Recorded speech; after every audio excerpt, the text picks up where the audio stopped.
자, 오늘 본문 가지고요, 진짜 유대인, 진짜 할례라는 제목으로 말씀 나누도록 하겠습니다. 이스라엘 백성들에게는 위대한 신앙의 영웅들, 위대한 신앙의 인물들이 있습니다. 누가 있을까요? 한번 떠오르는 대로 한번 말씀을 한번 해주시죠. 모세, 또 네, 많겠죠. 굉장히 많을 건데, 방금 우리 집사님 말씀해 주셨던 것처럼 가장 대표적인 인물을 꼽으라 하면, 특별히 우리가 지금 살펴보고 있는 이 로마서의 관점으로 볼 때 가장 대표적인 신앙적인 영웅 인물을 꼽으라면 아브라함과 모세를 꼽을 수 있겠습니다. 왜냐하면 두 사람이 이스라엘 역사 속에서 차지하는 부분이 크기 때문이기도 하지만, 그보다는 이스라엘 백성들 안에서 두 사람이 가지고 있는 상징적 의미 때문이기도 합니다. 두 사람이 상징하는 것은 무엇입니까? 바로 할례와 율법입니다. 창세기 17장을 보게 되면 하나님께서 아브라함에게 무엇을 명하십니까? 할례를 행하라 라고 명하죠. 그 장면이 창세기 17장에 기록되어 있습니다. 그리고 출애굽기를 보면 하나님께서 모세에게 율법을 주시는 장면들이 기록되어 있습니다. 이처럼 하나님께서는 아브라함을 통해 이스라엘에게 뭘 주셨죠? 할례를 주셨죠. 할례를 행하게 하셨습니다. 또한 모세를 통해서는 이스라엘에게 뭘 주셨죠? 율법을 주시고 그 율법을 지키게 하셨습니다. 그렇기 때문에 이스라엘 백성들, 유대인들에게 있어서 아브라함은 할례의 상징이요, 모세는 율법의 상징입니다.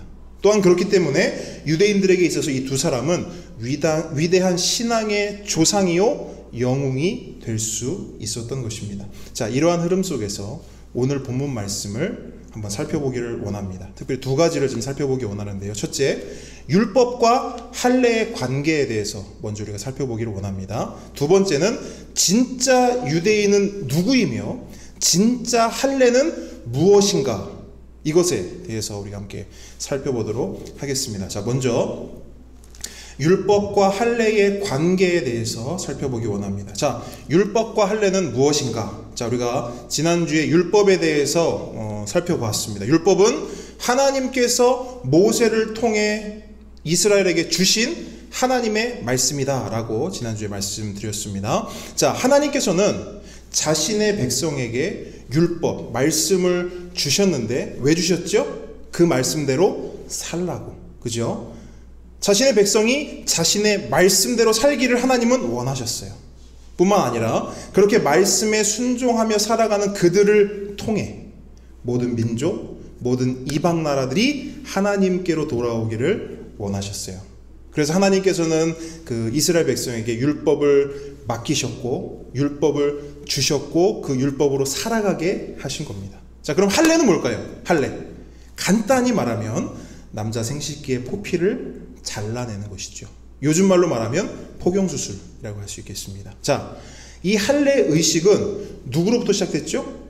아브라함 때부터 시작이 되었습니다. 자, 하나님과 아브라함 사이에 맺어진, 좀 더 정확하게 말한다면 하나님과 아브라함 후손 사이에 맺어진 언약에 대한 징표로서 이 할례 행위를 하게 된 것입니다. 다시 말해서, 자, 나는 하나님의 사람입니다. 나는 하나님의 사람답게 하나님의 말씀에 순종하며 살겠습니다 라는 약속과 함께 포피를 잘라냄으로써 자신의 몸에 나는 하나님 사람이다, 나는 하나님 백성이다 라는 표식을 남기는 거예요. 그게 바로 할례입니다. 그래서 이스라엘에서 태어난 모든 남자아이는 태어난 지 8일 만에 할례를 행했습니다. 그리고 그 할례를 행해서야 비로소 유대인이 되는 것입니다. 또한 이방인 중에도 그런 사람들이 있을 거잖아요. 나도 내가 비록 이스라엘에서 이스라엘 백성으로 태어나지는 않았지만 나도 이스라엘 백성, 유대인이 되고 싶다라고 하는 사람이 있다면 그 사람은 저는 유대인 되고 싶어요, 이스라엘 백성 되고 싶어요, 이렇게 말로 되는 것이 아니에요. 또는 문서를 가지고 와서 나는 오늘부터 유대인이 되겠습니다라고 사인을 하고 지장을 찍고 그렇게 해서 되는 것도 아닙니다. 뭘 해야 돼요? 할례를 행해야 돼요. 할례를 행해야 그 사람이 비로소 유대인으로 변화되고 유대인이 될 수 있는 것입니다. 그래서 유대인들은요, 이 세상의 모든 사람을 두 가지로 구분했죠. 뭘로 구분했습니까? 자기들 유대인과 나머지는 이방인. 둘밖에 없어요. 그 사람들 시각에서는 유대인과 이방인, 유대인 나머지 다 이방인, 이렇게 구분을 했습니다. 마찬가지로 남자들을 볼 때도 딱 두 가지로 구분했어요. 할례자, 또 한 가지 뭐예요? 무할례자. 이게 그들이 가지고 있었던 사고방식이에요. 그런데 단순히 그렇게 구분하는 데서 끝나지 않고 그들은 무할례자들을 엄청나게 조롱하고 경멸했습니다. 왜냐하면 그들에게 있어서 할례 행위는 단순히 유대인이 되는 입교 행위 또는 나는 유대인이다 라는 표식을 넘어서 그 할례 행위 자체가 가지는 의미가 뭐냐면 구원을 받았냐 구원을 받지 않았냐, 이 징표였어요. 그러니까 그들이 봤을 때 할례를 행한 자는 천국 가는 사람, 할례를 행하지 않은 사람은 지옥 가는 사람, 지난주에도 말씀드렸듯이 지옥의 땔감들, 그러니까 무할례자는 지옥의 땔감들. 그러니까 얼마나 그들을 손가락질하고 아래로 보고 경멸했겠습니까? 그들에게 할례는 구원의 방편이요, 구원을 구분짓는 기준점이었어요. 그들의 이러한 생각이 사도행전 15장 1절에 구체적으로 나오고 있어요. 한번 찾아보겠습니다. 사도행전 15장 1절, 로마서 앞쪽에 사도행전이 있습니다.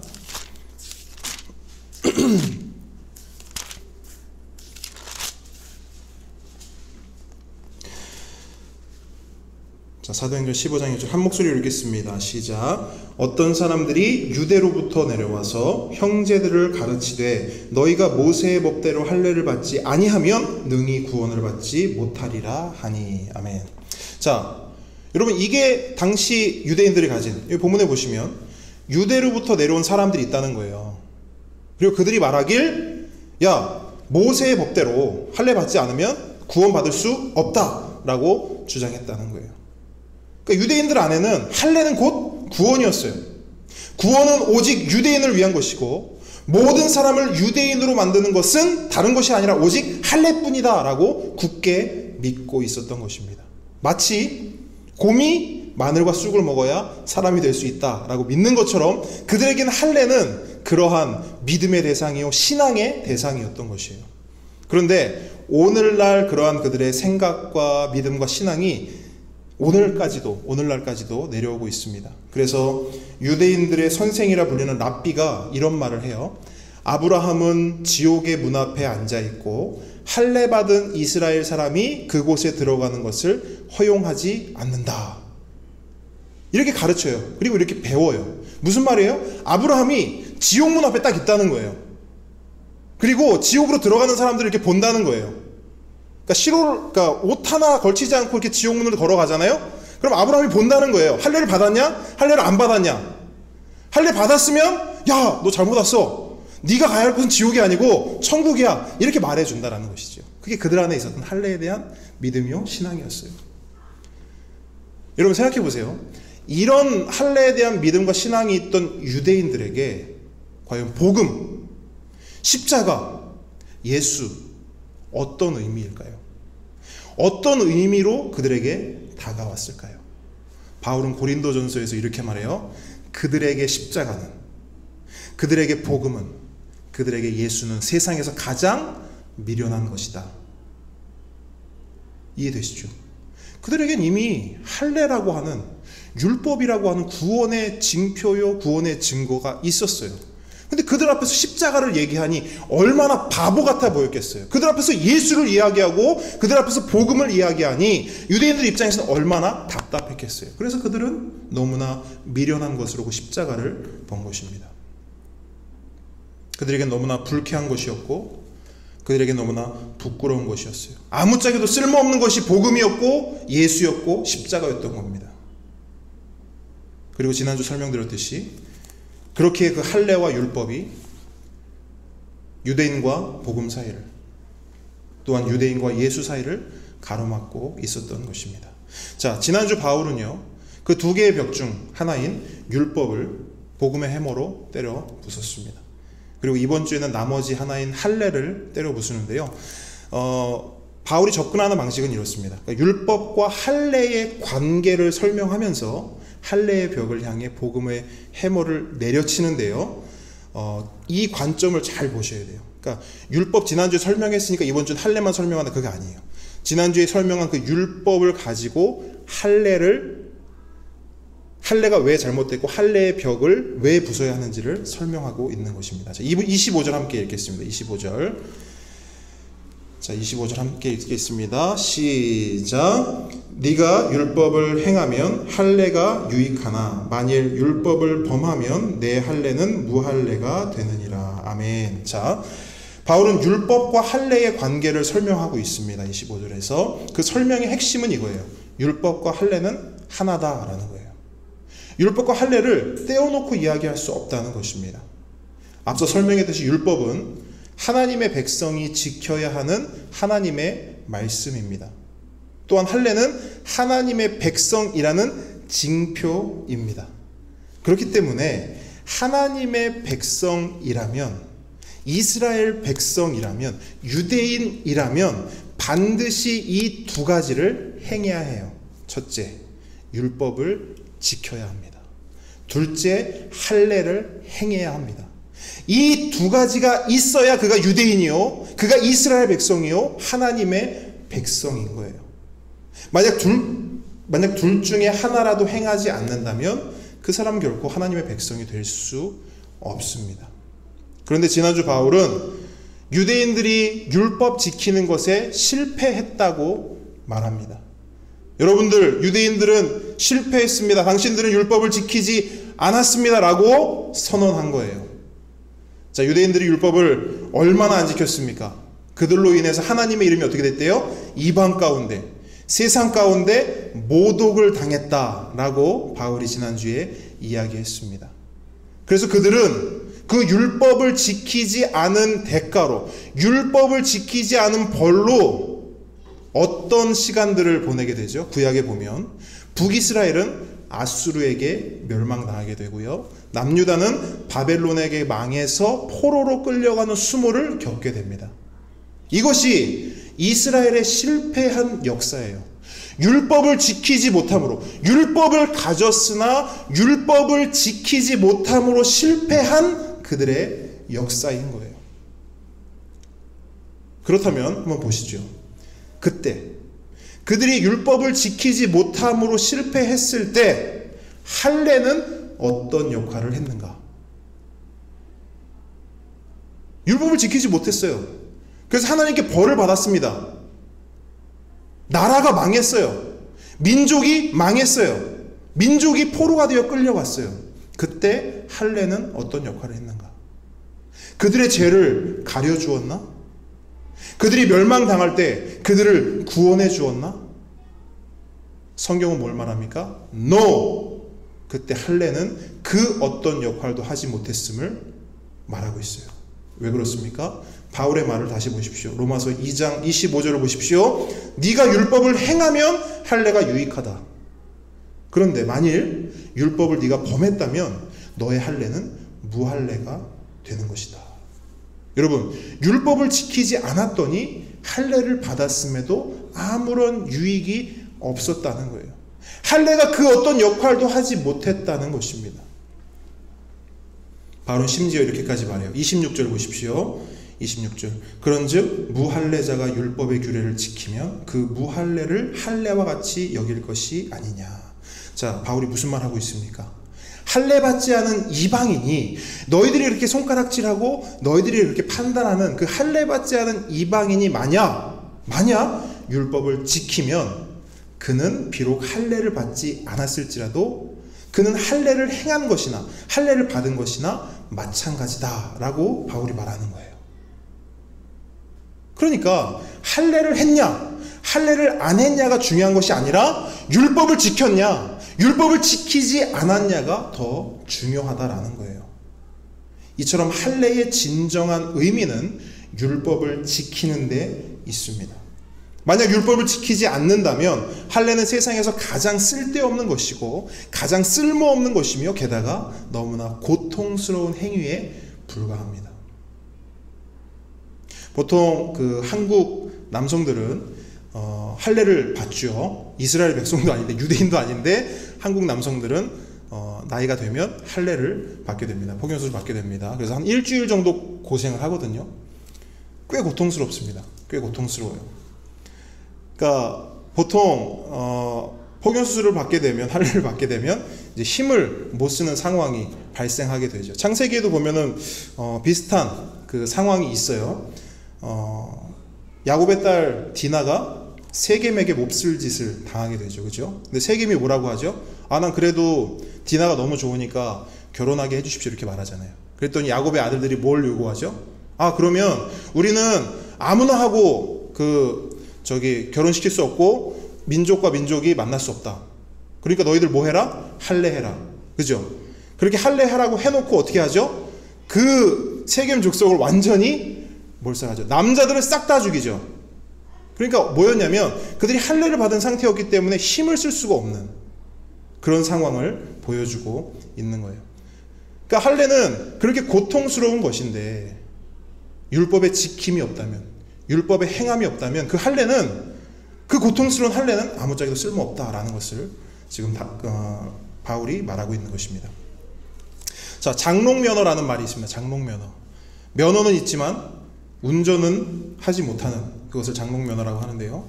물론 자동차를 운전하기 위해서는 면허증은 필수입니다. 그러나 자동차에 시동조차 걸지 못하는 장롱면허는 아무짝에도 쓸모없는 플라스틱 조각에 불과합니다.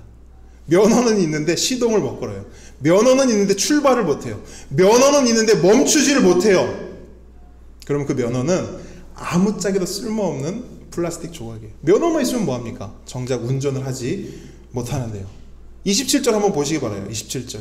그런 의미에서 바울이 이렇게 얘기하는 거예요. 또한 본래 무할례자가 율법을 온전히 지키면 율법 조문과 할례를 가지고 율법을 범하는 너를 정죄하지 아니하겠느냐.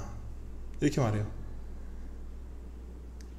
그러니까 면허 없이 운전하는 사람이 면허가 있음에도 운전하지 못하는 사람을 놀리고 아이고 너는 면허도 있으면서 운전을 못해 이렇게 말하듯이 반대로 야 너네한테는 율법 조문도 있고 너희는 할례도 받았으면서 너네는 왜 하나님 말씀대로 살지 않아? 라고 조롱하고 오히려 정죄한다는 거예요. 여러분 율법 없는 할례가 이와 같습니다. 그래서 바울은 율법과 할례를 하나라고 말하면서 율법을 지키면 할례를 받는 것이 유익하지만 율법을 어기면 이미 받은 할례가 취소되어 무할례가 된다고 말하는 거예요. 결국 바울이 말하는 것은, 바울이 외치는 것은, 바울이 유대인들을 향해 고발하고 선언하는 것은 무엇입니까? 유대인 너희들 하나님의 백성으로서 너희들은 실패야. 너희들은 실격이야.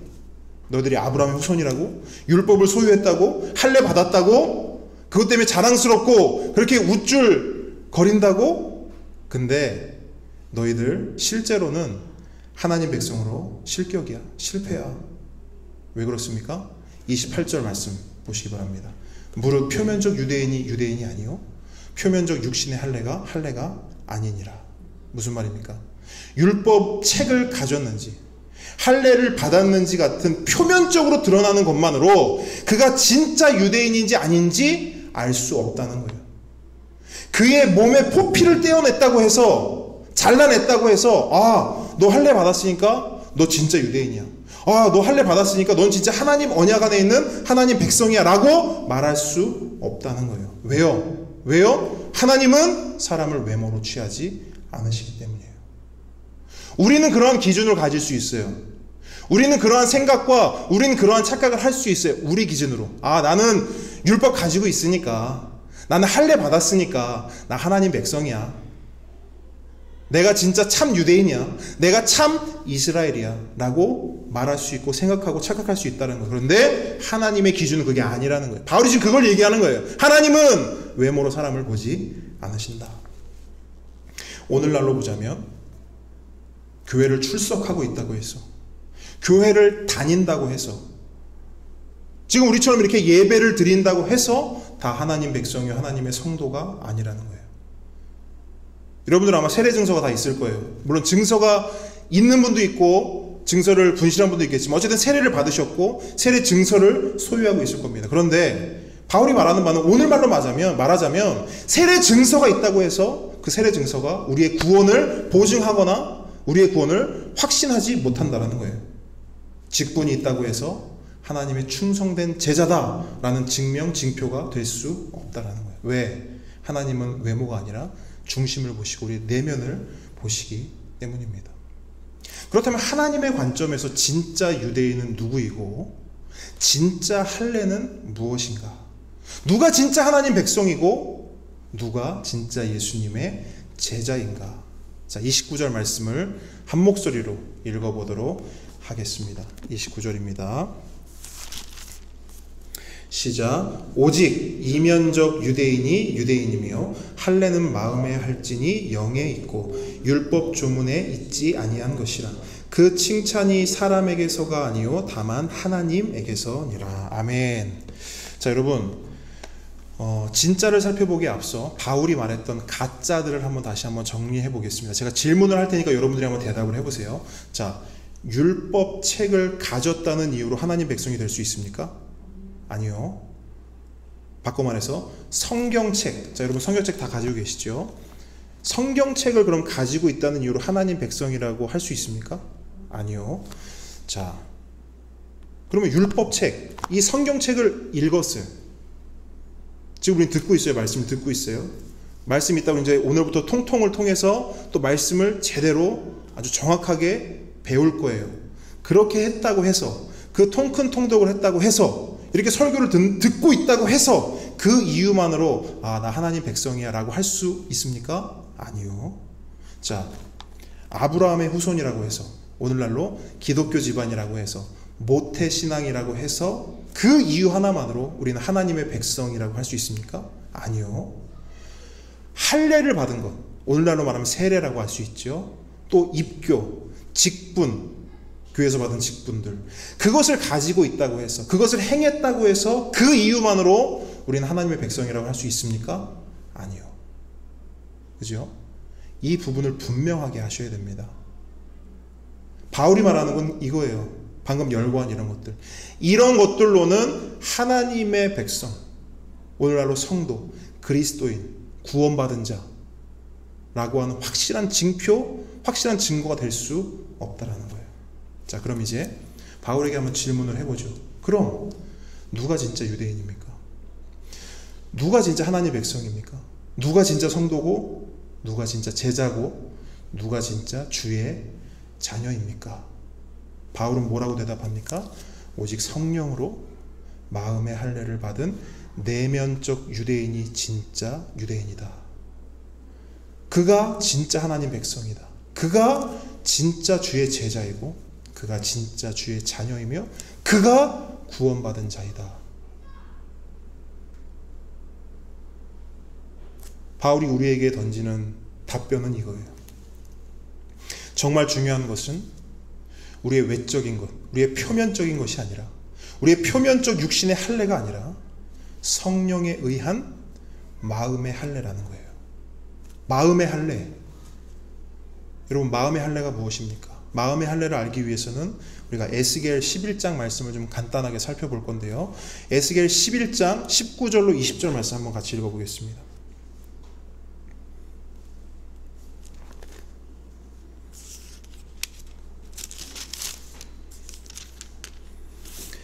에스겔 11장 19절로 20절.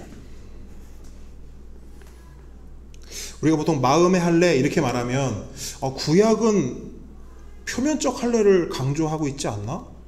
그리고 신약에 와서야 마음의 할례를 말하는 거 아닌가? 여러분, 절대 그렇지 않습니다. 하나님은 처음부터 표면적 할례뿐만 아니라 마음의 할례를 이야기하셨어요. 이 관점을 가지고 말씀 한번 읽어볼게요. 19절 20절입니다. 시작. 내가 그들에게 한 마음을 주고 그 속에 새 영을 주며 그 몸에서 돌 같은 마음을 제거하고 살처럼 부드러운 마음을 주어 내 율례를 따르며 내 규례를 지켜 행하게 하리니 그들은 내 백성이 되고 나는 그들의 하나님이 되리라. 아멘. 여러분, 이게 마음의 할례예요. 이 마음의 할례에 대해서 유대인들 알고 있었어요. 그들은 구약의 정통했어요. 구약의 어떤 말씀 딱 하면 우리는 이렇게 찾아서 읽어야 알지만 그 사람들은, 유대인들은 에스겔 19장 딱 말하면 어떤 내용인지 딱 알아요. 그들이 모르는 바가 아니에요. 그들이 아는 바를 가지고 지금 바울이 논증하는 겁니다. 자, 이 마음의 할례를 통해서 우리가 알 수 있는 것은 무엇입니까? 세 가지로 정리할 수 있을 것 같아요. 첫 번째, 자 보세요. 19절 그 전반부 보세요. 내가 그들에게 한 마음을 주고 그 속에 새 영을 주며. 자, 이게 무슨 말입니까? 마음의 할례는요, 마음의 할례는 사람이 사람의 몸에 행하는 할례가 아니라는 거예요. 자, 보통 표면적 할례, 그러니까 유대인들에게 행했던, 이스라엘 백성에게 8일 만에 행했던 그 할례는요, 부모가 자녀에게 직접 할례를 행해요. 처음엔 부싯돌로도 했었고 나중에는 이제 칼이나 이런 거 날카로운 것으로 부모가 직접 자녀의 포피를 제거합니다. 그러니까 사람이 사람에게 할례를 행하는 거예요. 그런데 마음의 할례는 뭐냐? 사람이 하는 게 아니라는 거예요. 마음의 할례는 하나님께서 사람의 마음에 새 영을 줌으로 하는 할례라는 거예요. 여러분 생각해 보세요. 사람의 마음이 얼마나 단단합니까? 다른 사람 볼 거 없이 내 마음을 보세요. 자기 마음을 보세요. 각자 마음을 보세요. 내 마음에 돌같이 단단한 게 있어요. 돌같이 단단한 게 있어요. 그걸 과연 내 스스로 깰 수 있는가? 아니면 다른 사람이 그 돌을 깨줄 수 있는가? 불가능하다는 것을 우리가 이미 다 알고 있습니다. 여러분, 사람이 사람을 바꿀 수 있나요? 사람이 사람을 변화시킬 수 있나요? 내가 나를 변화시키고 내가 나를 바꿀 수 있나요?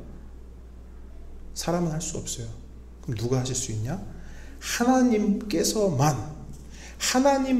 그 단단한 마음을, 그 단단한 돌을 부드럽게 하실 수 있다는 거예요. 근데 여러분, 은혜가 무엇인 줄 압니까? 하나님은 그렇게 하기를 원하세요. 우리들의 마음을, 돌 같은 그 마음을, 단단한 마음을 부드럽게 하기 원하세요. 그리고 그렇게 하기 위해서 2000년 전 예수 그리스도께서 오신 거예요.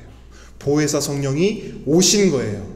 그리고 그 성령을 통해 지금 우리 안에 이 단단한 마음을 부드럽게 해주고 계신, 그게 은혜인 거예요. 자, 둘째, 자 후반절 보세요. 그 몸에서 돌 같은 마음을 제거하고 살처럼 부드러운 마음을 주어. 자, 실제적인 내면의 변화가 있다는 것이죠. 그 새 영이 우리 안에 들어오면. 그래서 그 마음의 할례를 받으면 돌 같은 마음이 살처럼 부드러워진다는 거예요. 또한 내면의 변화는 반드시 외적인 변화를 가져와요. 외적인 변화는 내면에 절대 영향을 줄 수 없지만 내면의 변화는 반드시 외적인 변화에 영향을 주게 됩니다. 여러분, 말과 행동이 바뀌려면 뭐가 바뀌어야 돼요? 마음이 변화돼야 돼요. 생각이 바뀌어야 돼요. 가치가 바뀌어야 돼요. 말과 행동을 바꾼다고 해서 마음이 바뀌지 않아요. 마음이 바뀌어야 말과 행동이 바뀌는 거예요. 변화에는 순서가 있고 방향성이 있습니다. 안에서 밖으로예요. 내면에서 시작해서 외적인 변화로 이어지는 것입니다. 이 순서는 바뀔 수가 없어요. 셋째, 그러면 그 내면에서의 변화가 구체적으로 어떻게 드러나는가? 표면적으로, 외면적으로 어떻게 드러나는가? 말씀 보십시오. 내 율례를 따르면 내 규례를 지켜 행하게 하리니 그들은 내 백성이 되고 나는 그들의 하나님이 되리라. 자, 내면의 변화, 새 영이 내 단단한 마음을 변화시켜서 부드럽게 하면 어떤 일이 일어나는가? 하나님 말씀에 순종하게 된다는 거예요. 근데 이 순종의 의미는 뭐냐? 어쩔 수 없이 의무적으로 해야 되기 때문에 억지로 하는 그 말씀의 순종이 아니라, 야, 나 같은 것이 하나님 백성이 되었네? 하나님 같은 분이 내 하나님이 되었네? 라고 하는 그 사랑과 그 은혜 안에서 기쁨으로 순종하게 된다는 거예요. 그러니까 무늬만 유대인이 아니라, 겉으로만 그리스도인이 아니라 진짜 그리스도인, 내면적 그리스도인, 내면적 하나님의 백성으로 변화된다는 거예요. 여러분, 이것이 성경에서 말하는 마음의 할례입니다. 이것이 구원의 참된 의미이고 이것이 모든 것을 변화시키는 복음의 능력인 거예요. 그렇다면 그렇다면 이 마음의 할례가 중요하다는 걸 이제 알았어요. 우리가 이 마음의 할례가 있어야 내가 진짜가 되는 거구나. 이 마음의 할례가 있어야만 내가 이제 진짜 그리스도인으로, 진짜 성도로 하나님 앞에서 기쁨으로 그 기쁨을 누리며 살아갈 수 있는 것이구나. 그러면 그 마음의 할례 어떻게 받을 수 있지? 어떻게 해야 이 마음의 할례를 받을 수 있는 것인가? 자, 바울이 29절 후반절에서 말하는 걸 한번 보세요. 마음의 할례는 율법 조문이 아니라 무엇으로? 성령으로, 영으로 가능하다라고 말하고 있어요. 여러분, 이 말의 의미를 이해하기 위해서는 우리가 말씀한 것을 좀 찾아봐야 됩니다. 갈라디아서로 한번 가볼게요. 갈라디아서 5장입니다.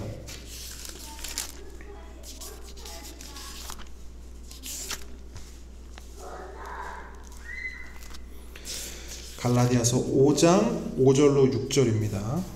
307페이지 보시면 되겠네요. 신약에 갈라디아서 5장 5절로 6절 한 목소리 읽겠습니다. 시작. 우리가 성령으로 믿음을 따라 의의 소망을 기다리노니 예수 그리스도 안에서는 할례나 무할례나 효력이 없으되 사랑으로서 역사하는 믿음뿐이니라. 아멘. 여러분, 핵심만 말씀드리자면 이거예요. 마음의 할례는 그리스도 예수 안에서 사랑으로서 역사하는 믿음으로 받는 것입니다. 오직 믿음으로 받는 것이 마음의 할례라는 거예요. 그럼 믿음만 있으면 되는가? 아니요. 믿음이 있대. 그 믿음의 중요한 것은 뭐예요? 무엇을 믿느냐라는 것이죠. 무엇을 믿느냐. 말씀을 한 거 더 찾아볼게요. 이번에는 골로새서로 가봅니다. 골로새서 2장입니다.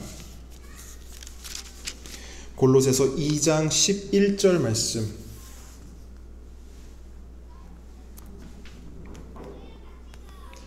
(325페이지입니다) 골로새서 2장 11절.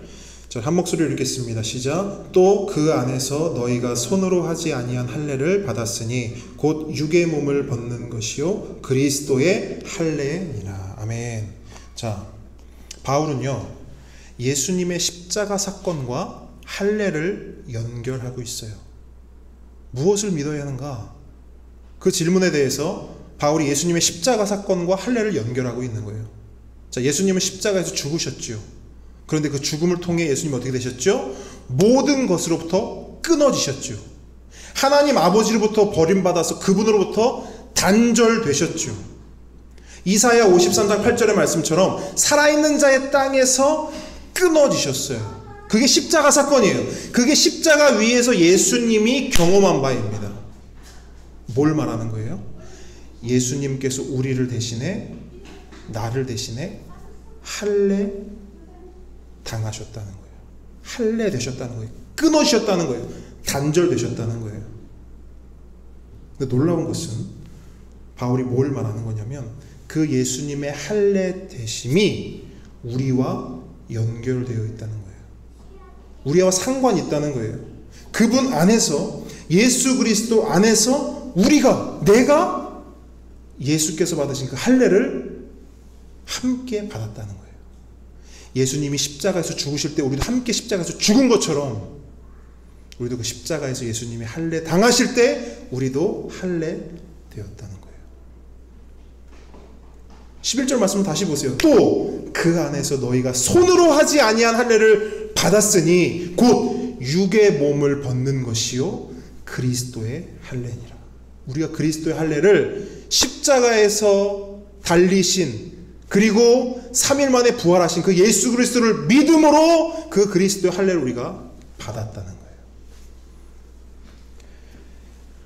이로써 하나님 앞에서 실패한 모든 인간에게 구원의 길이 열린 것입니다. 구원의 빛이 밝은 거예요. 그 길은, 그 빛은 단 하나, 예수 그리스도요. 그 예수 그리스도를 믿는 믿음입니다. 그런데 여러분, 또 한 가지 놀라운 사실은요, 유대인들이 그토록 신앙의 영웅이라고 떠받드는, 그러니까 유대인들 앞에서 아브라함 얘기 나오고 모세 얘기 나오면 사실 끝난 거예요. 근데 그토록 떠받드는 그들 있죠. 할례의 상징이요 율법의 상징인 그 아브라함과 모세 또한 그들이 상징하는 바 할례 때문에 구원받지 않았어요. 율법으로 구원받지 않았어요. 여러분, 아브라함과 모세는 무엇으로 구원받았겠습니까? 무엇으로 마음의 할례를 받았을까요? 믿음이죠. 그것을 말하는 게 어디 기록되어 있어요? 히브리서 11장 8절로 10절에 기록되어 있죠. 제가 읽어드릴게요. 믿음으로 아브라함은 부르심을 받았을 때 순종하여 장래의 유업으로 받을 땅에 나아갈새 갈 바를 알지 못하고 나아갔으며 믿음으로 그가 이방의 땅에 있는 것 같이 약속의 땅에 거류하여 동일한 약속을 유업으로 함께 받은 이삭 및 야곱과 더불어 장막에 거하였으니 이는 그가 하나님이 계획하시고 지으실 터가 있는 성을 바랐습니다. 하나님이 계획하시고 지으실 터가 있는 그 성을 지금은 보이지 않지만 앞으로 세워질 그 성을 바랐대요. 소망했대요. 바라보았대요. 다른 말로 믿었대요. 장차 나타날, 장차 오실 그 예수 그리스도를 바라보고 믿은 것이죠. 그 믿음으로 아브라함도 구원을 얻었다라고 히브리서 기자는 말하는 거예요. 모세에 대한 기록도 마찬가지예요. 믿음으로 모세가 났을 때에 그 부모가 아름다운 아이임을 보고 석 달 동안 숨겨 왕의 명령을 무서워하지 아니하였으며 믿음으로 모세는 계속 반복돼요. 아브라함과 모세는 무엇으로 구원받았습니까? 믿음으로. 그들이 상징하는 바 율법과 할례, 그들을 구원할 수 없었어요. 아브라함과 모세도 오직 믿음으로 구원받았습니다. 그러므로 예수를 믿는 모든 자는 하나님이 선물로 주신 그 믿음을 통해 예수 안에서 마음의 할례를 받게 되고 예수 안에서 하나님의 구원을 누리게 되는 것입니다. 그리고 바울이 뭐라고 말하는 거예요? 그가 진짜 유대인이고 그가 진짜 이스라엘이며 그가 진짜 하나님의 백성이다 라고 말하는 것입니다. 또한 그들은 진짜 이스라엘, 진짜 하나님의 백성, 진짜 주의 자녀, 주의 제자, 주의 성도가 되면 하나님께서 진정으로 원하시는, 진정으로 기뻐하시는 삶을 추구하고 그 삶을 살기 위해서 기쁨으로 순종하게 됩니다. 그 삶이 어떻게 표현되는가? 자, 마지막으로 우리 빌립보서 3장 3절 말씀 한번 찾아보겠습니다. 빌립보서 3장 3절입니다. 321페이지입니다. 자, 한 목소리로 읽겠습니다. 시작. 하나님의 성령으로 봉사하며 그리스도 예수로 자랑하고 육체를 신뢰하지 아니하는 우리가 곧 할례파라. 아멘.